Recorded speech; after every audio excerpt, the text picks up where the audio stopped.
Hello guys and welcome back to another video Mister Education. आज की video में हम बात करें क्लास 12 सब्जेक्ट है आपका इकोनॉमिक्स, मैक्रो इकोनॉमिक्स, समष्टि अर्थशास्त्र। आप देख रहे हैं हमारी 99+ सीरीज़, चैप्टर नंबर 11 विदेशी विनिमय दर, फॉरेन एक्सचेंज रेट। तो आज की वीडियो में हम बात करेंगे डेप्रिसिएशन ऑन डोमेस्टिक करेंसी, घरेलू करेंसी का मूल्य ह्रास।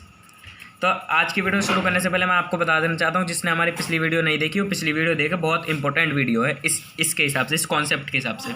तो शुरू करते हैं आज की वीडियो, लेट्स स्टार्टेड।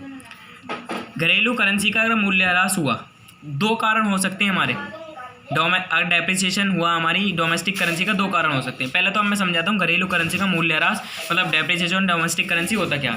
मान लो हमारी रुपीज़ और डॉलर है, विदेशी करेंसी सपोज कर लो डॉलर है, विदेशी करेंसी मेरी डॉलर है और हमारी करेंसी का रुपीज़ है, घरेलू करेंसी।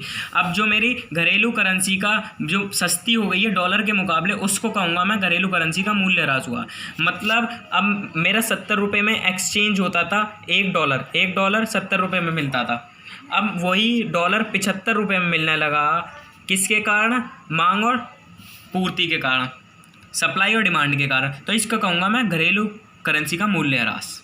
ठीक है, अब देखते हैं किस कारण होती है ये किस कारण होती है। इसके दो अहम पहलू होते हैं, उन दोनों पहलुओं को हम जांचेंगे। ठीक है, पहला पहलू है decrease in supply of foreign currency. जब फॉरेन करेंसी की सप्लाई में कमी होती है तो हमारे घरेलू करेंसी का मूल्य कम हो जाता है, जो हमारी डेप्रिसिएशन लग जाती है डोमेस्टिक करेंसी की। डोमेस्टिक करेंसी हमारी सस्ती हो जाती है, चीप हो जाती है थोड़ी सी।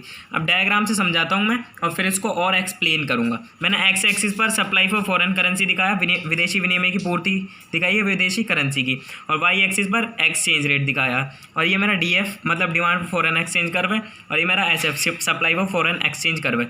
जो बाजार की शक्तियों द्वारा पूर्ति संतुलन निर्धारित हुआ था, मेरा विनिमय दर निर्धारित हुई थी, वो OP थी। संतुलन यहाँ पर हो रहा था पहले, और सप्लाई थी ON।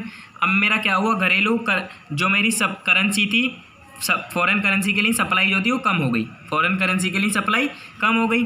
अब सप्लाई कम होने लगी, सप्लाई कम हो गई, तो मेरा कर्व जो था SF1 SF डैश हो गया, SF डैश हो गया, इधर खिसक कर। और जो मेरी विनिमय दर थी वो OP से OQ बढ़ गई, और ON से OM घट गई पूर्ति। अब मैं क्या करूँगा, देखो ये ऐसा क्यों हुआ। देखो बच्चों, जब हमारी सप्लाई कम हो जाएगी फॉरेन करेंसी के लिए, हमारे पास कोष जो हैं वो कम हो जाएंगे। तो हम क्या करेंगे, हम कोशिश करेंगे ज़्यादा से ज़्यादा कोष लिए जाएँ, ज़्यादा से ज़्यादा कोष लिए जाएं बाहर से। लेकिन हम ले नहीं पाएंगे, लेकिन हम क्या नहीं कर पाएंगे, हम ज़्यादा मांग करेंगे। क्या करेंगे, हम मांग ज़्यादा करेंगे। जब घरेलू पूर्ति जो हमारी विदेशी करेंसी है, हम मांग ज़्यादा कर रहे हैं, और क्या हुआ, सप्लाई इतनी हो नहीं पा रही, सप्लाई में और कमी हो गई। तो क्या होगा कि डिमांड का सप्लाई पर दबाव पड़ जाएगा, जिससे कि सप्लाई कम हो जाएगी।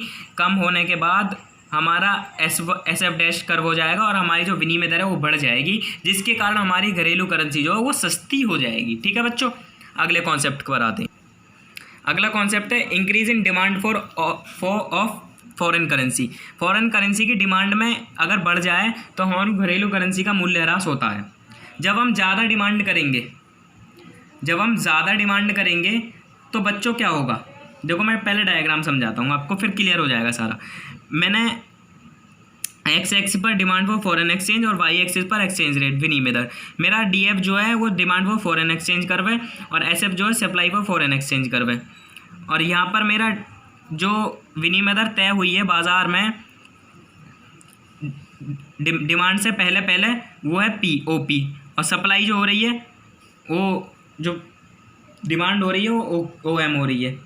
तो अब क्या हुआ, डिमांड और सप्लाई OM हो रही है, तो अब क्या हुआ कि मेरा जो मांग है वो ज़्यादा हो रही है। अब मेरी मांग ज़्यादा हो रही है तो DF डैश हो गया, तो विनिमय दर बढ़ गई और मेरी मांग भी बढ़ गई। मतलब जो हमारी संतुलित विनिमय दर थी, विनिमय करेंसी थी, वो भी बढ़ गई।